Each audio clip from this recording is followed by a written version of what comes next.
It's hard to keep track of them all. Wildfires continue popping up throughout the West. Much of Eastern Oregon is on fire tonight as flames also scorch parts of Idaho.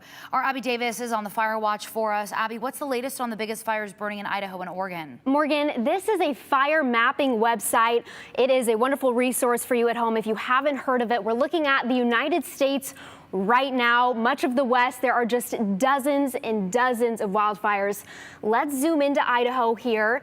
We're going to go up. That is where we're going to start for this fire wrap with a more recent fire called the Gwen Fire. It is one of multiple fires spreading northeast of Lewiston after lightning struck Wednesday. So far, about 20,000 acres have burned. Here's a video from the AP of someone driving through the fire.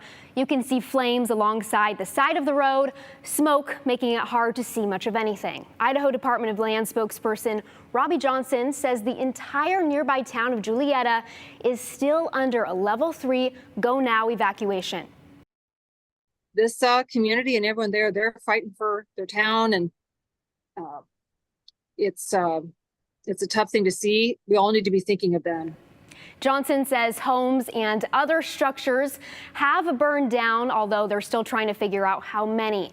She doesn't know when the fire will be under control, but says they're making good progress. So we started up north. We are now going to go down to Eastern Oregon. We've been covering these fires for several weeks now. We're going to talk about the Durkee fire first. It is in between a couple of other fires here, so this big area. It is the largest wildfire in the United States right now. We also know it's one of the largest wildfires in state history. It's burned more than 288,000 acres. It's 27% contained. Some evacuations remain in place, but all evacuations in Malheur County are lifted. Nearly 600 people are working on the fire. The Bureau of Land Management says it also started because of lightning. Across the highway, the Badlands Complex fire continues burning. It's more than 50,000 acres and not contained at all. Like the others, the BLM says lightning caused it.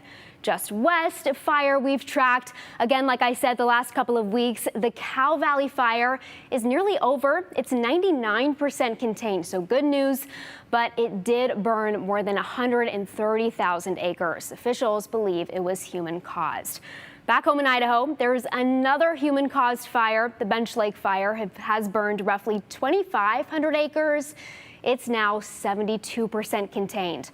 Redfish Lake Recreation Complex reopened this morning for employees. The Redfish Lake Lodge will open to visitors with existing reservations on July 28th. On July 29th, campers with existing reservations will be allowed to enter the day after. Redfish Lake will open back up. So a mix of fires that have started by lightning, also fires that have started by people in Morgan. We know there's really been a plea over the last couple of days from people affected, firefighters, people having to evacuate, that people need to be careful. Things are so hot. It's so dry out there. They really just want people to be aware of what can happen when you're outside. Yeah, the conditions really have been perfect for wildfires. I know, Abby, you've covered 2 just along Highway 55 up near Avamore because, you know, in part vehicle fires, right, play a role in that.